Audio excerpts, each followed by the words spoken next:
If you have topics you would like to have us discuss on the Aging Well podcast, please click on the links in the episode description to send us a text or record your message or comments. We'd love to hear from you and how we can help you age well.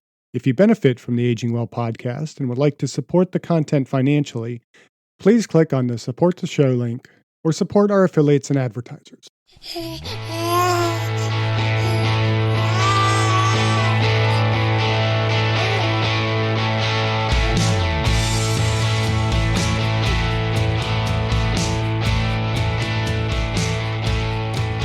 Welcome to the Aging Well podcast. I'm Jeff Armstrong here with Corbin Bruton. In this and the episodes that follow, we will share candid discussions on aging and hear from the experts. We are here to inform and encourage as we experience, aging. Imagine there was an instrument that could measure your stress levels and show you how much stress your body can take. It can give you an indication when you should slow down and relax to regain the balance between stress and relaxation in your life. It could help you gain a surplus of energy for you to call on every day. It could measure how much willpower you have at your disposal. It could tell you when you have recharged your batteries during the night while you slept. It could educate you on when is the best time to eat before ending your day and make you aware of to what extent alcohol impacts your ability to function the day after drinking. It could determine exactly how much you should work out and how long you need to recover from it afterwards. It could give you the answer as to when is the right time to go back to work after being away sick. It could give you the tools you need to turn back your biological clock. And finally, it can reveal to you if you have pathogenic inflammation in your body almost immediately and whether there is a risk of it developing into a serious illness. This tool would be affordable and portable, and it could help you to get better control over your health and live a healthier and longer life. This is a quote from the best-selling book, The Pulse Cure. In this episode, we are joined by Dr. Torkil Færø to discuss his book, The Autonomic Nervous System, and how monitoring heart rate variability can help us to age well. So, Dr. Færø, welcome to the Aging Well podcast. Let's begin by having you tell the listener a little bit about yourself. Thank you. So nice to be talking to you. I've been listening to several of your episodes, and I really like your attitude and your knowledge about exactly what I'm talking about. But a little bit about myself. I'm a medical doctor, a general practitioner. I've been working as a doctor for 25 years all around Norway. I'm Norwegian and I've been working in Norway.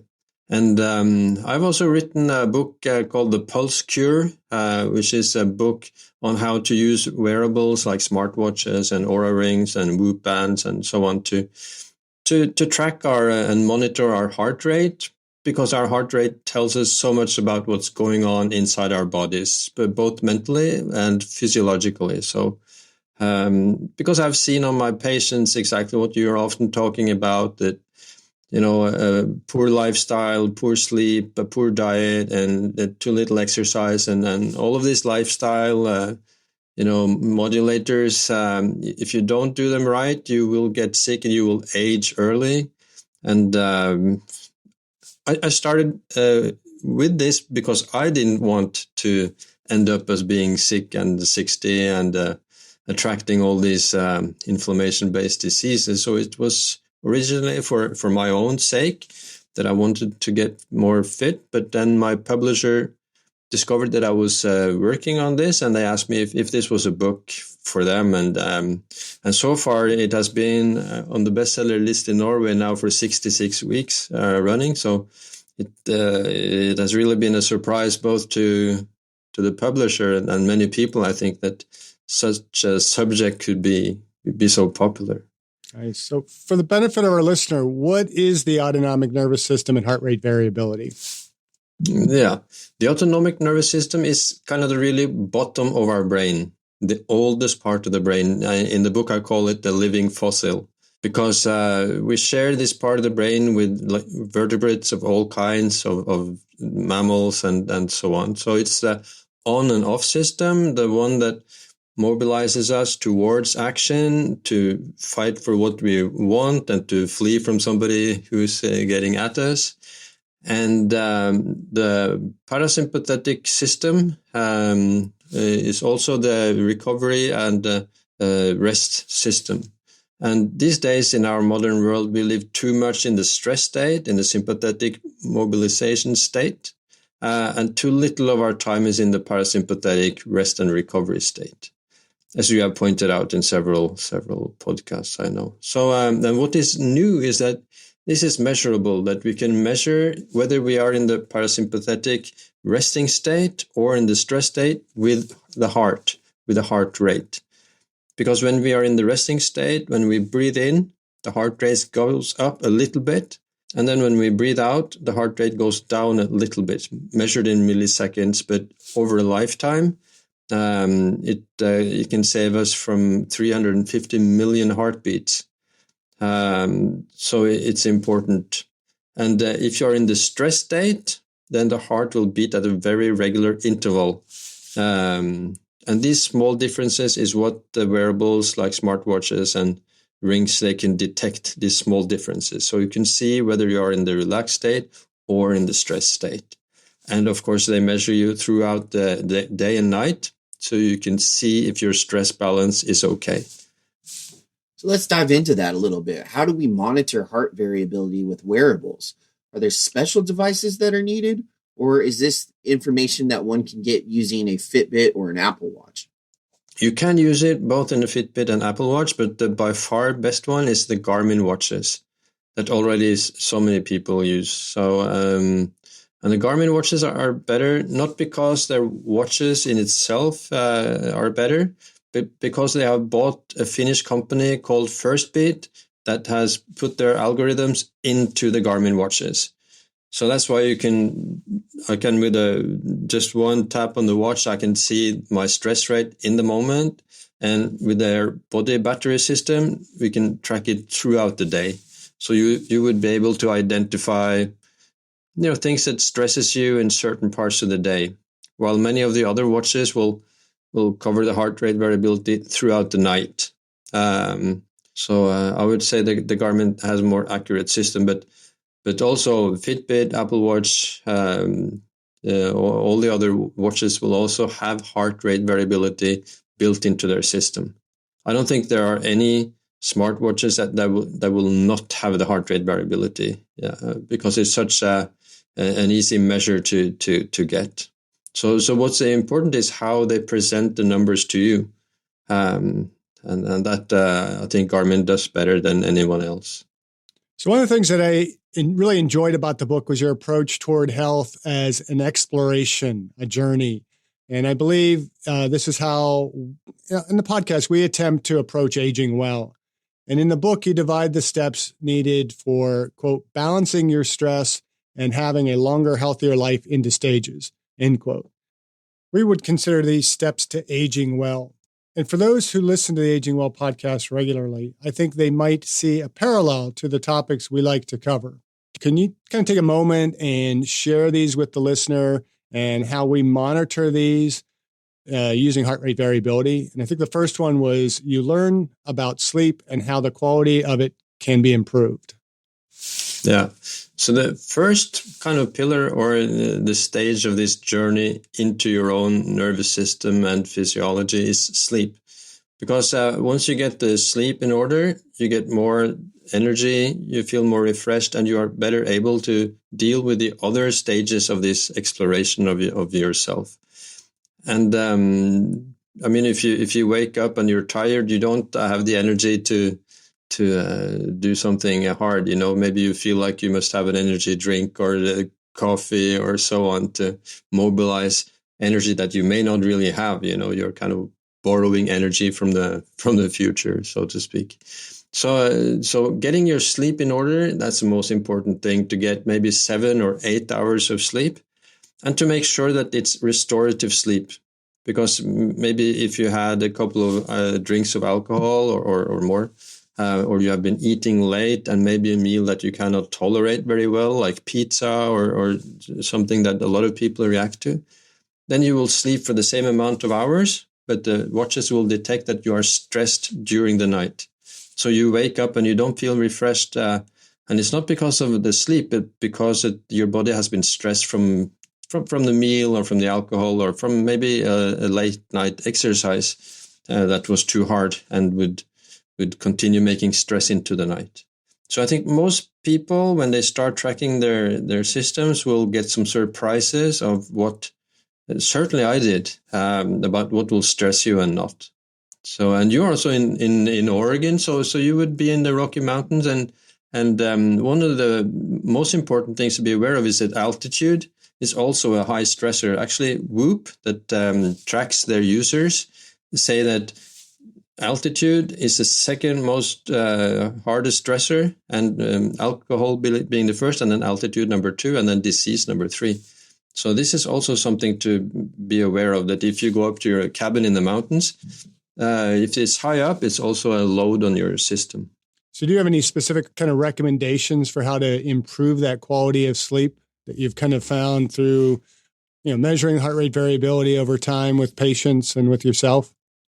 Yeah, so that would be to wind gently down into the evening, so that earlier I used to think that if I've been working really hard and I'm really tired, will be a good night's sleep. But as soon when I start tracking the system, found out that it's the opposite. So if you manage to calm down in the evening, maybe read a book, dim down the lights, put on some blue blocking glasses, for example, that your bedroom is cool.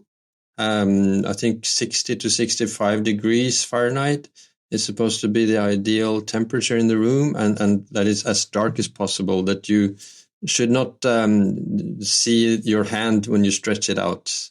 So if you have too much light in your bedroom, it can disturb the melatonin levels and will not give you as good a sleep. And also caffeine, if you drink coffee after, say, 12 o'clock, there would be some caffeine left as you go to sleep that can also disturb your sleep. And once again, even if you feel that you sleep well, the monitors can see that you didn't go into as deep sleep as you could without the caffeine. So that is some of the important things. And then also to not eat too late in the evening. Maybe finish your meals 7 o'clock or so, 3 or 4 hours before you go to bed. And the second bullet point was, or the second stage was, you learn about stress and how you can find a sustainable, productive level of it. Can you elaborate on that a bit? Yeah, because when I went to medical school, the only thing we learned about the autonomic nervous system was fight, flight, and freeze. So we knew that if you are stressed, if you are scared, if you have a lot of negativity around you, then this system kicks in. But I was never really in that state. So I thought, I must have been in the parasympathetic state all the time. But once I started tracking my heart rate, I saw that I was a lot more stressed than this. So it takes a lot more to reach the parasympathetic calm state than I would really think. And this is I think the best part about the devices, that they will show you how much it takes to reach this level of de-stress, which is, for a lot of people, it takes a lot more than they would think. And then you can also see how much stress is a lecture, how much stress is a meeting at your job, how much stress is it to meet somebody or a friend that, like your frenemy, somebody that you have a ambiguous relationship to. And so you will be able to see the stress level, and that is very useful to me, that I can balance, and I can see that, this day so far has been stressful. I need to put in some relaxation, maybe some breathing exercises, and maybe not do that exercise that I was planning on doing, and so on, to keep the stress level throughout the day so that it's manageable. Because so many people are now on the verge of burnout. I think I've read some reports from the US that up to 60% of employees are really fatigued. And then it's this system that really kicks in. And the thing is that the stressors, they come often as a surprise, like food you don't tolerate, like alcohol, and also just the daily stress of living. When you see it measured, it's so much easier to manage it. and to balance it. So that I think is so important with these trackers. It's kind of a speedometer of your physiology, that you have it. It's not a doctor. It's not an advanced test. It's based on the most basic function in our system, the heart rate. I think it's it's such an important measure to be aware of. So I've seen a lot of, particularly sports performance training professionals, that will often use heart rate variability to kind of monitor the exercise. And that's actually kind of the next stage you talk about, is find a level of movement and exercise that suits you, that promotes good health. But what I see with them is that they only use heart rate variability as an indicator of, well, okay, where are you coming into this workout and how hard should we train you in this state? And I've often kind of looked at it as, well, you have an athlete, they don't have the option on the day of a competition whether or not they can compete because their heart rate variability is up or down. And so I've not kind of looked at it quite the way you are looking at it, where this is something we are tracking 24 hours, every minute of the day, to make judgments as to what we should or should not be doing to kind of manage that stress level, as opposed to just saying, okay, I'm stressed, so I need to just not do something. Is that kind of the approach you would recommend, that, don't just use it to make a decision, because we can actually adapt to some of these stressors if we manage them correctly? Would that be a correct assumption? Yeah, it could be, absolutely. And as you say, the athletes, they use it a lot to manage their load on their training. And as you also said, that maybe on the day of the competition, they don't have so much of a choice, of course. And I know that the marathon runner Kipchoge, he uses an Oura ring, and he will not look at it the day of a competition, because he knows it cannot affect what he's doing anyway on that day. But in general, people now train a lot more according to HRV, heart rate variability. And that makes them able to recover better, so they can put on some load and allow their body to recover, to get the payback from the effort. So if you Google like training and heart rate variability, or exercise and heart rate variability, you will find that there are lots of evidence that you can actually improve your capability with less training and less load if you use the heart rate variability as a measure of when you should train hard and when you should train easier. And of course, also as an athlete, when you see that eating pizza late at night, will wreck your recovery during the night, because the body kind of has a limited energy budget, so to speak. So if your body is busy dealing with the pizza, it does not have the same energy to deal with your exercise that you had earlier in the day. So also sports people now, they have a lot of focus on recovery, that the ones who are best on recovery will also be the best players. So I'm not sure if that answered your question correctly, it did, but that was my thoughts on the subject. Yeah, I think what I'm getting from it is that we can't just take a quick snapshot of it and determine, how much we train or what kind of recovery strategies. We really need to be looking at the broader picture, what might be leading into that workout that might be kind of exhausting you a bit more, that you're not as capable to train, that where if we modify that, we can actually have a better training stimulus in that workout and get better recovery from it. So it's all a big picture of managing our stressor and our recovery. Isn't that kind of like what one of the local gyms around here is called Orange Theory? Isn't that kind of what they do? They hook you up to a heart monitor and they push you, and you can either go into the orange zone, which is ideal for burning fat, or you can go into the red zone, which is ideal for increasing muscle mass. Or if you're in the green zone, you're still working out, but you're able to recover significantly faster. Isn't that what they've kind of capitalized on their whole enterprise? And I see their gyms popping up all over the place, so it's clearly working.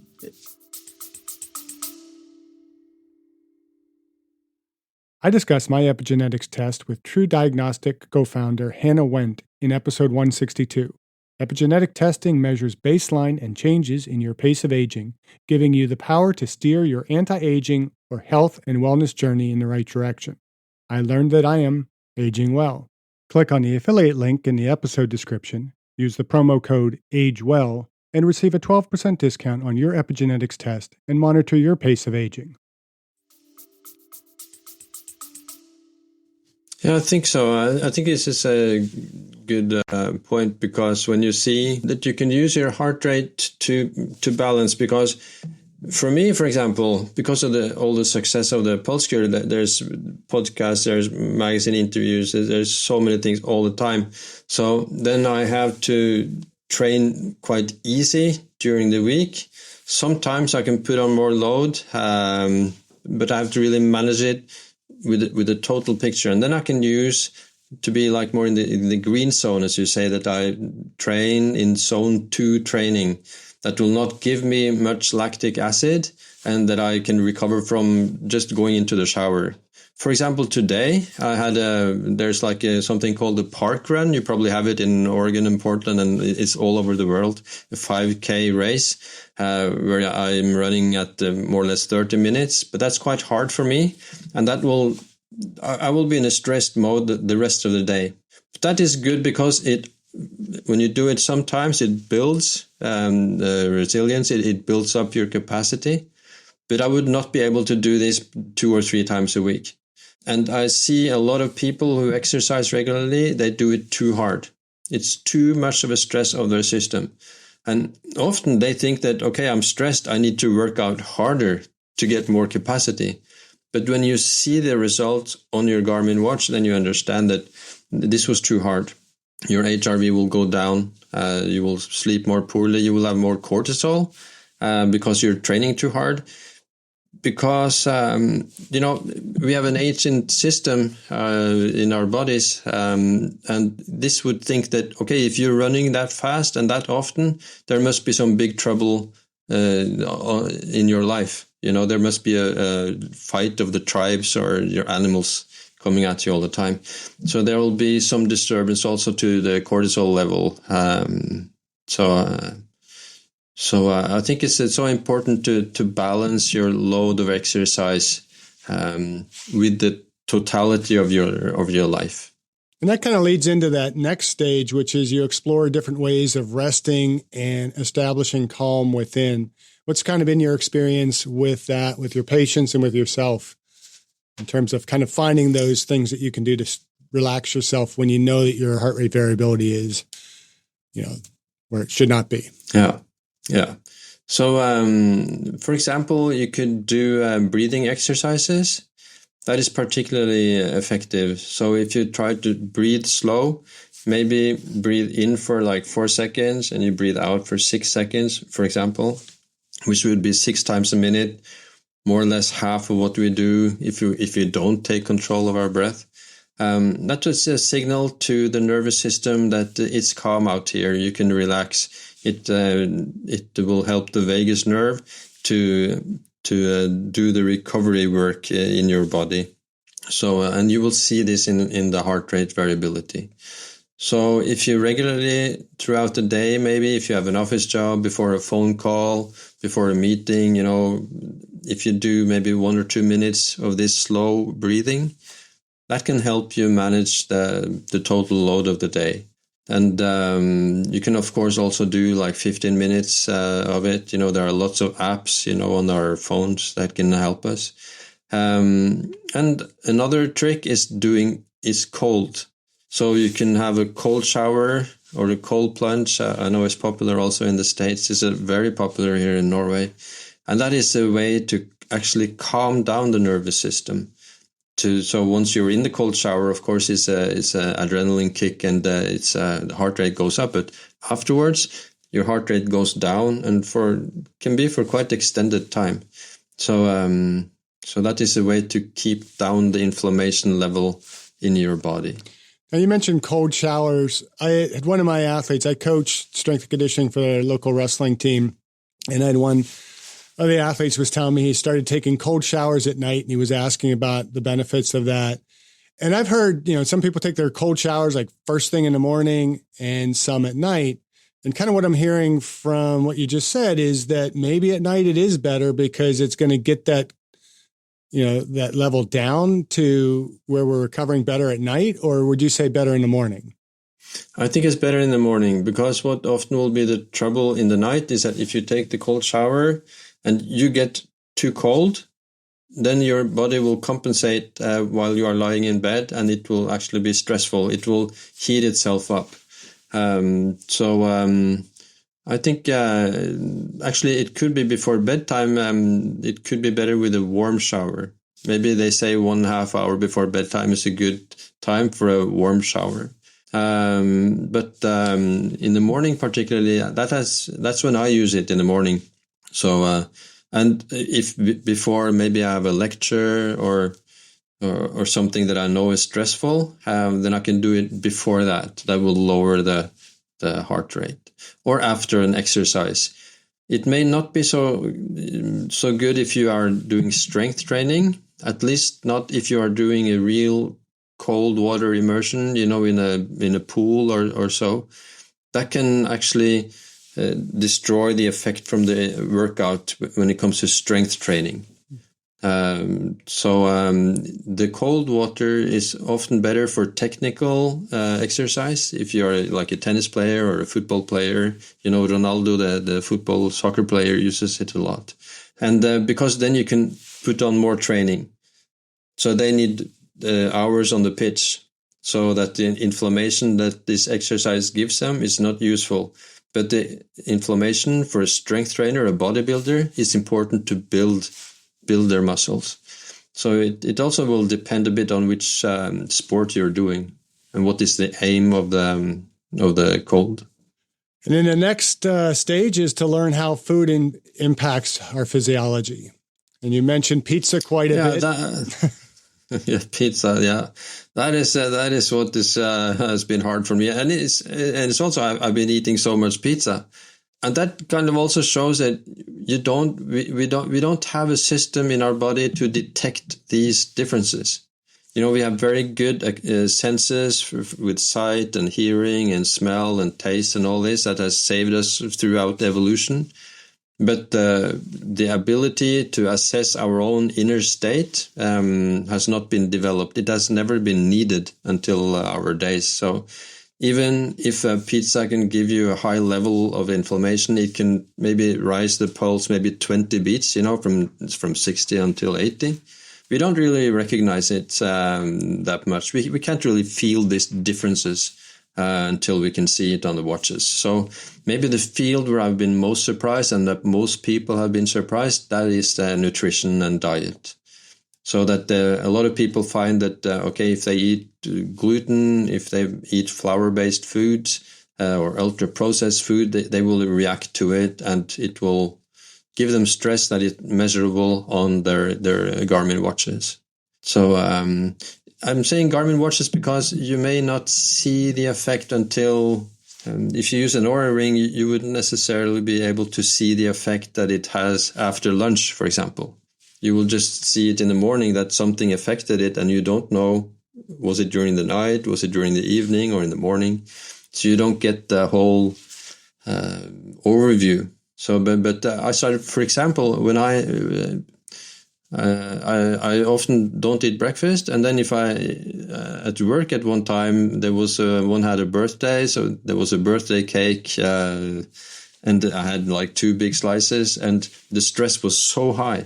And I did the exact same thing before and after the lunch, and the stress level was totally different. So this is a way that you can identify foods that you don't tolerate and that makes you sick, that increases the level of inflammation. And it seems like a lot of the diseases, they come from a poor diet.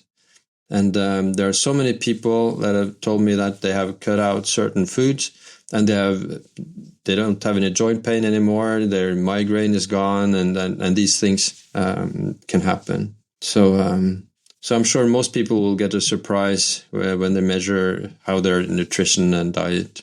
So and also there's so much of intermittent fasting or how to say, time restricted feeding, maybe that's more accurate.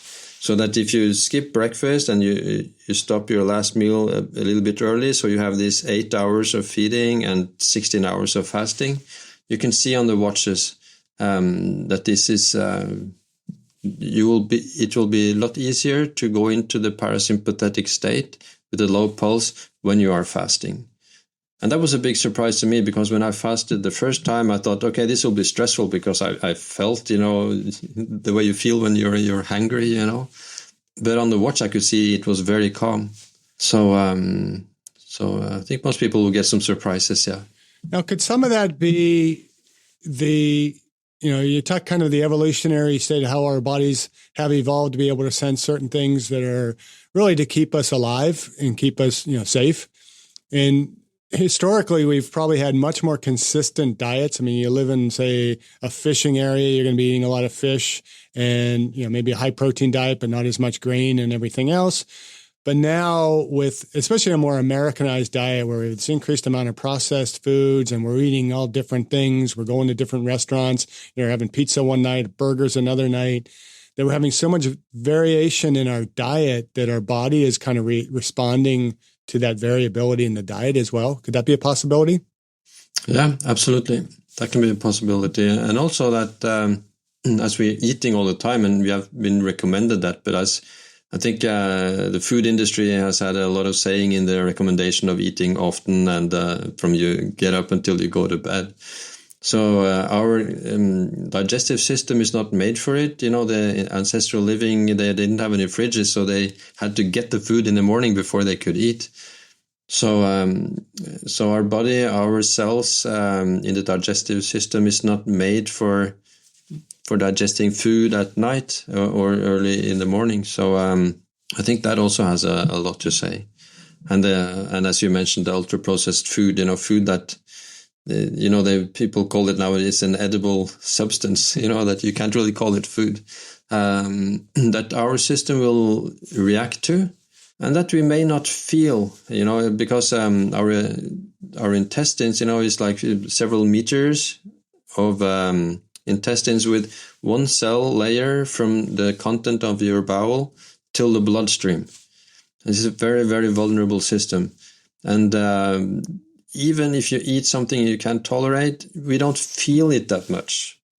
It's like our nervous system has covered the senses of what can happen in your stomach or your heart, because it will disturb your attention to the outward dangers.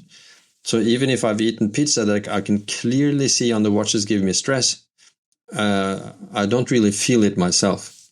So maybe I feel it more now that I know about it, then I actually can feel it a bit less and a bit more. But earlier I had no clue. So do you think that stress is due to like insulin spikes, or is it just due to like a mild acute allergy that your body's not necessarily fully aware of? You're not getting itchy or anything like that, but that's where that inflammation is coming in. And so you're on the monitor, your body's recognizing it, but you yourself are not feeling it. Is that kind of what you're saying, where it's coming from? From the glucose spikes? Yeah. Is when you eat food, is that stress that's being reflected on the monitors, is that due to like insulin level spikes, or is it due to your body just having a reaction to it, maybe having an allergy to it, like that's why it's inflamming? Yeah, I think it's more close to the second one, because I often used CGM, continuous glucose monitor, and I see that even if the blood sugar goes high up, it doesn't necessarily give me stress in my body. So I think it's more that when you eat a meal, everything has to be down into the molecules. It has to be digested into the body. 70% of the immune system is organized around your bowels, around your digestive tract, because that's where kind of the war is. So, and the immune cells has to inspect all the food that comes along. And a lot of the food that comes along will give an inflammation reaction. It may be regarded from the immune system as something foreign, something it has to react to. I think it's more of that, maybe not an allergy, but something that the body is not made to tolerate, and that it will react to and give an inflammation in your body. And the inflammation should be good for us, so that inflammation is a way for the immune system to work better when it's foreign element. But in these days, when we are constantly in the inflammatory mode, then it doesn't work. It creates autoimmune diseases, it creates cancer, it creates heart disease, it creates dementia. So the root cause of a lot of the modern day diseases is the low-grade chronic inflammation that comes from poor sleep, can be one of them. Alcohol can be one. Poor diet can be one. So there are lots of ways into this inflammation. And it's like, and when your heart rate reacts to it, it's a bit like fever. You get a fever, there's an infection, but you don't know which it is. So that's kind of the detective work for us doctors, that, okay, this person has a fever, it has a high CRP, a C-reactive protein, there must be an infection somewhere, and we have to look for it. And in the same way is that when you see your heart rate variability go down as a signal of a load on your system, you have to do the detective work. What is this? Was it the training? Was it the poor sleep? Or what affected it? Was it a quarrel with somebody at work? Because a lot of people actually find that some colleagues at work, they react to, so their stress level goes up. And some have actually been able to go to their bosses and say that, can you minimize my contact with this person, actually. You have to do the detective work, a lot of it yourself, when you see that your heart reacts to something. And you mentioned alcohol, and that's our next stage. You discover why alcohol can be considered liquid stress. So explain to us why alcohol is liquid stress. Yeah. Earlier I used to drink a couple of, I must say that first, I've done all the mistakes in the book. Everything I've done wrong. I weighed 40 pounds more. I did not care about what I was eating. I was smoking. I was not exercising. So I've done all the mistakes in this book. And one of them is alcohol. So I used to drink a couple of glasses of wine every day to wind down. It feels... that it will release some GABA receptor in the brain, so it will calm you down. The problem is that during the night, when the alcohol is changed to acetaldehyde, that is a very poisonous substance, so your liver has to work hard throughout the night. But anyway, I used to drink a couple of glasses of wine. It was even recommended, by doctors, only 10 years ago or so. So, but when I got these monitors, I could see that the stress level was so high. And I agree with the WHOOP that find that alcohol is the biggest stressor on your system. So many people have actually quit alcohol, and WHOOP, the American brand that has this band that measure HRV, say that most of their people, they cut down quite significantly on alcohol when they see the effects of it.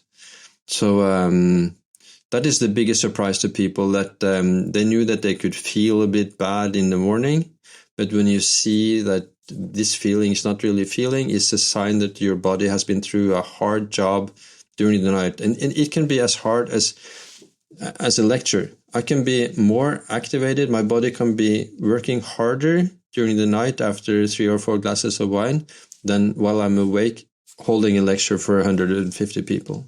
And when you see that, then you start to get the physiological price of alcohol, not just the economical price that you get when you pay it in the bar, but the morning after, you see how it has affected your stress level. And the curious thing is that a lot of people use alcohol to de-stress, but it only de-stresses you as you drink, but it will create stress over time. So then the next stage is you experience how illnesses and diseases can be detected in your heart rate variability. How do we detect illness with the heart rate variability monitors? Yeah, when you see that your stress level is high, and you don't understand why is it high. That happens quite a lot. And then you go to the doctor, and then you find out that, okay, you have a deficiency in vitamin B12, you have a deficiency in vitamin D, you have an iron deficiency, or your thyroid gland has a problem. People have actually found out they have cancer and other kinds of diseases. That because the heart rate will reveal that your body is struggling with something, and then of course often you can find out what it is and do something about it. But a lot of the time you can also see that you may find out that you have a sleep disorder, that you have sleep apnea, for example. Maybe you can see the report from the night that you are actually stressed throughout the night no matter what you do, and then you can go for a sleep registration where they can maybe find out that you have sleep apnea or other problems. Sleep apnea is that you stop breathing throughout the night. You are snoring and you have stop of the breathing. That is quite hard for your body to tolerate this low oxygen. And then we talk a lot on the podcast about the significance of being overweight. And that's kind of that next lesson, that next stage that you go through with heart rate variability monitoring, that you learn about the significance of being overweight. Can you elaborate on that a little bit? Yeah, so being overweight is a load, of course, on your system. You have your body, because often, not necessarily, but often also the overweight is also because you are not exercising enough. So you have kind of a poor motor. Your heart is a poor engine, and you're carrying too much load. So your heart will always work more. It's like if you don't have these shift stick cars, but say that if you're driving on the low gear at the high speed, it always have to have the engine is running hard to get the same speed, while another person with less weight, with a stronger heart, can relax at the same speed. So being overweight and will put a weight on your system, literally, that is visible in the heart rate variability. So, and of course the obesity epidemic, it's taking lives. So it's an important thing to try to get your weight down. And also with a lot of people, when they follow the pulse curve, when they get the stress down, they will also lose weight, because a lot of the overweight is because of stress. So a lot of people find that that their weight goes down, and myself as well. So now I'm steady at 75 kilos. I would probably be like 160 pounds, I would guess, somewhere around that. And I used to struggle to keep a weight of 170 pounds, but after I implemented the different strategies in the pulse cure, I'm now very, very stable in my weight. And I get lots of reports of people saying the same. So the stress management, the better sleep, the better nutrition, and also the time-restricted feeding, if you manage to do it, eat within 8 hours or 9 hours or so, will keep your weight down. You will lose weight. We often talk, I teach it in my classes, and we talk about it on the podcast a lot, that if you really want to be healthy and have longevity, exercise, maintain a healthy body composition, get adequate sleep, eat a healthy diet, and don't smoke. And of course, your last stage is you find out how smoking and the use of tobacco affects the nervous system. So tell us a little bit about how smoking is bad for us and how it affects our nervous system. Yeah, smoking is, of course, bad for us in many ways, as it affects the lungs, it affects the cardiovascular system, but it also affects the stress system. So I actually had quit smoking before I started monitoring my heart rate, but just for the sake of it, I started smoking, just to check out what will happen. And nicotine is quite, will give you a sympathetic reaction. It will activate the sympathetic part of the nervous system. So where I usually thought that it would calm me down, and where a lot of smokers say that it calms them down, the reaction from the heart is to increase the heart rate and to stress your system. But what I did do after smoking, I used to do something in Norway. It's quite particular to Norway. It's a small bag of nicotine that we put under the lip that gives you some nicotine kick. And when I could see that on my heart rate monitor, I saw that I could not read anything else. It was such a big stressor that it would just stress out the whole day, and I would not be able to read anything out of the day. So I just found out that I quit, and then my heart rate went down from like 70 to 60. My heart rate, not the variability, but the heart rate. I don't think this is but the vaping may be a problem in the US, or yes, are people using vaping? Especially our young people. So that would probably, and that would stress their system too. So the nicotine is a stressor, it's a stimulant. So then you have to see, okay, do I want to use my forces on dealing with nicotine, or do I want to use it on other things like my friends or my kids or other things in your life? Because it will drain you of some of your powers, having this high heart rate and stress on your system. So it's more than just the cigarette smoking; it's the nicotine itself that is bad for us. It's a bit hard to tell, because we are now the first ones. It's like going on to a new continent. We are the first ones tracking our heart rate in this way. So we discover a lot of things that the medical society and community are not aware of. Because now there's like millions of people using these wearables and discovering things that we did not learn in medical school. And I'm sure most doctors here in Norway don't know about it, and probably in the States as well. And the problem is that as doctors, we learned how to treat diseases. We learned how to categorize, identify, and treat diseases. We did not learn how to stay healthy. We did not learn the mechanics of what to do to avoid getting sick. It was not in our curriculum. So I think we're finding out through these devices so much about the preventative medicine, of being proactive and not reactive. That is, there's unfortunately too much money in sick people and treating sick people in a reactive way. And the advantage now with these devices is that there is money in a proactive attitude towards your health.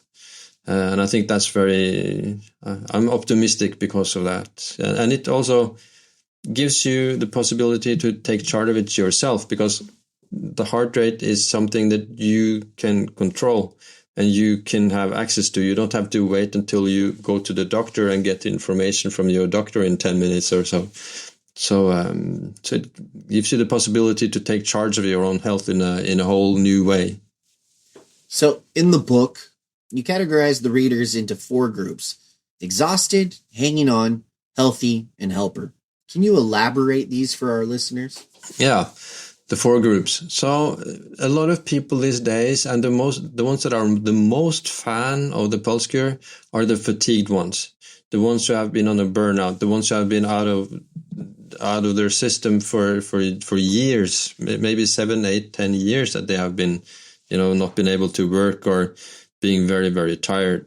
So, and they are the ones that are most happy about it, because they are able to regulate their system in a whole new way, and they're able to show to their doctors, because there are almost no lab tests or radiological tests that will show this kind of burnout, fatigue diseases, but the heart rate does expose it. So they finally have something they can show to doctors. Look here, you can see the stress level that I'm living with.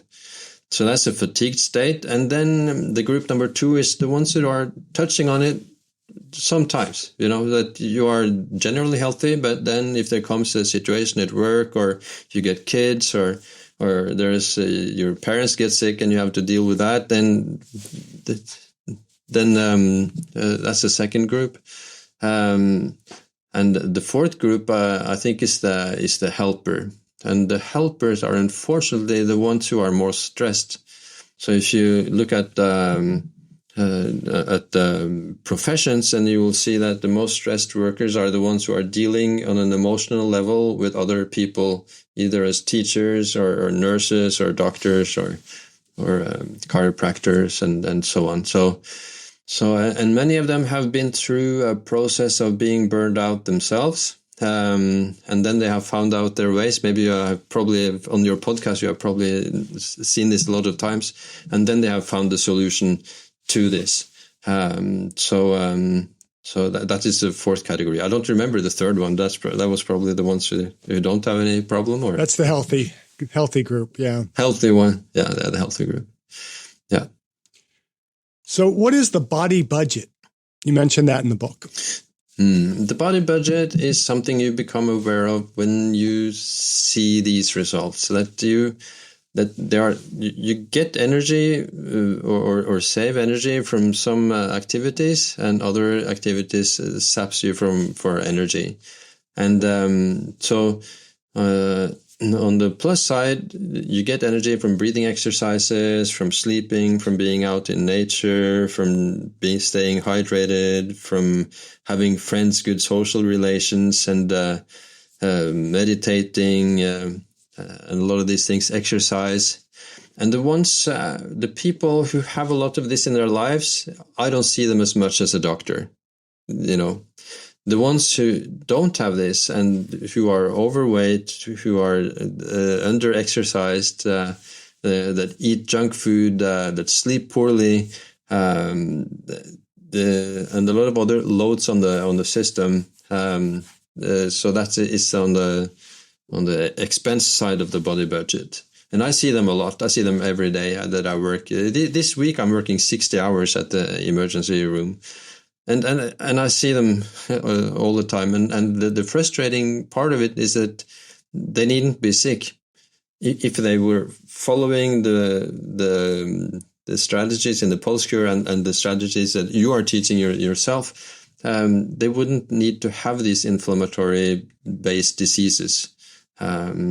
So that's my hope, that we as doctors and the whole healthcare system will turn more towards proactive healthcare and more away from the reactive healthcare. That's what I hope for. So let's say I'm one of your patients and I'm interested in monitoring my heart variability in order to age well. Where do I start? I would start with the Garmin watch. That would be the cheapest also. I think you can get them down to $100, and they would be good enough. Of course, the ranges of the watches go up to probably $1,000. So if you're training, exercising, or if you're in a state where your health is stopping you for some reason, then I would go for the more expensive ones. But already the ones from $100 would be good enough. And then if you go up to maybe $300, you would get the Garmin watches that tracks heart rate variability over time. So already the cheapest ones, they have the body battery system, the way that you can see your stress level in the moment. But you need to go up to maybe $300 and you will get the heart rate variability over time. So I would start there, and I'm not sponsored by Garmin. I would be much happier if Apple Watch had a good system, because they have 40% of the market or so. But they don't have a good enough system. But they have an app called Athletic that is quite good. At least it's a lot better than nothing. So and Fitbit, I've tested it also recently, is quite good. Oura Ring you could have, but as I said, I think the cheapest and easiest solution is to go for the Garmin watches. Okay, well, my next question is a question we ask of all our guests. And in addition to monitoring your autonomic nervous system, as I presume you do, and as you've said you do, what else do you do personally to age well? Yeah, I do actually quite a lot to age well. Or I try to invest. I try to think that I should invest 1 hour of the day into my health in some way. Either if it's going a bit earlier to sleep or to exercise or to make sure that I'm eating the right stuff and not the wrong stuff. So I'm actually following my own advice now. Because I see that the way I was heading 10 years ago, I would be among those who would age not well, unwell. So I feel stronger now implementing these strategies. So I'm actually, because I know that you asked this question, I thought I do a lot to age well. So it's, but the good thing about it is that not only you age well, but you have more energy in the moment. So it's not that you have to invest a lot in something that you only have use for in 10 or 15 years. When you do these things that makes you age well, you will also be well now. I think that's quite important. Yes, I'm doing all the things that I've been talking about now for this hour, I think. Yeah. Well, Dr. Færø, this has been a fascinating conversation. You mentioned earlier how your book is a #1 bestseller in Norway. We actually have listeners on 6 different continents. Where can they find your book, and how can they learn more about you? Do you have social media that they connect with you, that they can connect with you? Yeah, the book they can get anywhere. It is released as an ebook and an audiobook already in the States, but it will be released as a paperback in mid-May. So I'm not sure when you send this, but mid-May it will also be released as a paperback. And you can get it at Amazon and everywhere. It's a normal publisher, UK publisher, but they have an American sub publisher that will distribute in the States. So Amazon or anywhere they would be able to get it. And I am on a website, a social website called thepulsecure.com. So that is a learning website where we have lectures, we have workshops. It's a bit like Facebook, so you can ask questions. There'll be lots of other people there to help you answering these questions. You can put out a picture of your daily curve, for example, from your device and ask, what is happening here? Has somebody experienced this situation and so on? And there will be in Norway on the Norwegian website of this, we have 4,000 members and they are very helpful to each other. And I have a blog there. I answer questions, so you could see a lot of questions answered there. So and the video lecture also is there. So and I'm also on Instagram. I'm Dr._Torkil.md. To separate that from the Norwegian Instagram. So people can follow me there and I try to put out the information about how to use heart rate variability and to improve the health. Yeah. Well, we will put links to all that in the descriptive notes of the podcast. But Dr. Færø, thank you for joining us on the Aging Well podcast. Of course, this has been very informative. I hope the listeners have been taking some notes. Hope they'll buy the book, and I have looked. It is on Amazon, so we'll put that link in there, and hopefully sales go through the roof. I hope they'll start monitoring their heart rate variability. We've certainly covered a lot. Is there anything we've missed that you might wish to add as we close out? Yeah, it would be, and that is also, of course, we haven't talked about it, but also for women, both in their fertile years, the menstruation, the week before menstruation is a heavy load on the system. It's not just that they are irritated or moody, but you can see a dip in HRV that is quite significant. It's almost like a COVID infection. You can see it gives a really hard dip in the system like every month, and they need to adjust their training exercise and their general activity level to that. And also we see that in the other end, that probably closer to your audience, that the menopause and premenopause will also affect the heart rate variability, and that maybe this time in the menopause is the most important time to implement these strategies that we were talking about sleep and everything we've been talking about, and that is quite an important time to measure the heart rate variability. That's almost a whole subject for another podcast episode right there. All right. Dr. Færø, thank you again. We enjoyed having you on the Aging Well podcast. I've certainly learned a lot. And to always keep aging well. Thank you for having me on. It's been a pleasure. Thank you for listening. I hope you benefited from today's podcast. And until next time, keep aging well.